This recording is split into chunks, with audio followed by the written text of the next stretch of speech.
जुल्म आज तक। निरसा प्रखंड अंतर्गत कुसुम कनाली हरि मंदिर प्रांगण में से श्रीमद् भागवत कथा का आयोजन कलश यात्रा के साथ आज से शुरू हो गया। 200 महिलाओं ने कलश यात्रा में भाग लिया। कथावाचक वृंदावन निवासी स्वामी मोहित मोहन दास महाराज अपनी वाणी से लोगों को कथा का श्रवण कराएंगे। कथा का आयोजन 18 अक्टूबर 2024 से 25 अक्टूबर 2024 को भंडारे के साथ समापन होगा। श्रीमद् भागवत कथा का आयोजन शोले आना द्वारा संपन्न होता है। कुसुम कनाली गांव में 7 दिवसीय भागवत महाकथा का आयोजन किया गया है और इस कथा में पूरे गांव का सहभागिता है।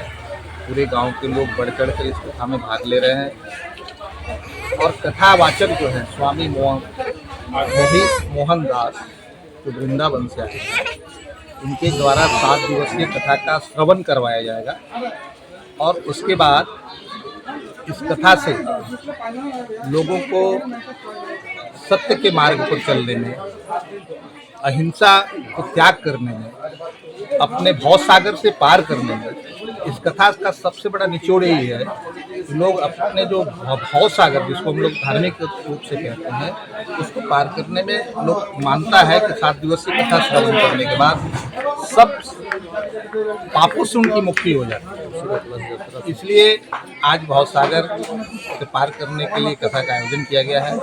बड़े संख्या में लोगों ने यहाँ का कलश यात्रा निकाला, नदी में जा करके जल भर करके फिर पुनः अपने कथा स्थल आए करके लोगों ने विधिवत पूजा अर्चना किया और 7 दिवसीय कथा का आयोजन है। हम सबसे आग्रह करेंगे कि जो भी लोग इस कथा में चैतत सर्वथा मुक्तिदायकम, ये कथा 7 दिनों में सुनने से मुक्ति को देने वाली है।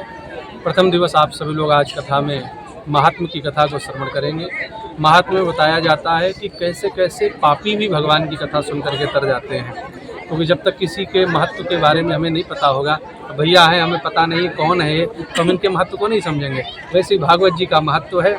जब उनके महत्व के बारे में आज समझेंगे तो कल से अपने आप सभी लोग आ जाएंगे कि जो भी भगवान की कथा श्रवण करता है, कैसा भी पापी हो उतर जाता है। दूसरे दिन परीक्षित जी को कैसे श्राप लगा, उनकी गति कैसे हुई, क्या करना चाहिए, सुखदेव महामुनि ने बताया कि कैसे तरा जाता है, कैसे भवसागर से पार जाया जाता है। तीसरे दिन प्रहलाद चरित्र इत्यादि, चतुर्थ दिवस भगवान का जन्मोत्सव और पंचम दिन बाल लीलाएं, गोवर्धन पूजा, छठे दिन भगवान के विवाह की चर्चा और 7वें दिन भगवान के मित्र सुदामा जी का चरित्र सुना करके कथा विश्राम किया जाता है। ये कथा का विषय है। जन कल्याण के लिए लोगों को क्या संदेश देना चाहेंगे आप? जन कल्याण के लिए लोगों को एक ही संदेश देना चाहेंगे, धर्म प्रदर्शन का नहीं, धर्म धारण करने का विषय है। आज हर व्यक्ति धर्म बचाने की बात कर रहा है। यदि हम धर्म बचाने की बातें छोड़ करके, कहना छोड़ करके, यदि थोड़ा सा भी धर्म अपने जीवन में उतारने लग जाएंगे तो धर्म को कोई खत्म नहीं कर सकता।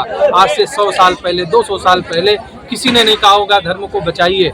हर व्यक्ति ने अपने धर्म को बचा के रखा था, उसी का परिणाम है कि आज धर्म बचा हुआ है। लेकिन आज जो लोग कह रहे हैं धर्म बचाइए, वास्तव में देखा जाए तो कई बार उन्हीं के जीवन में धर्म दिखाई नहीं पड़ता है। तो धर्म प्रदर्शन का विषय नहीं, धर्म धारण करने का विषय है। धर्म जो बना है ना, धी धारणे धातु से बना हुआ है। धारण स्टेट हेड विजय शर्मा, झारखंड से।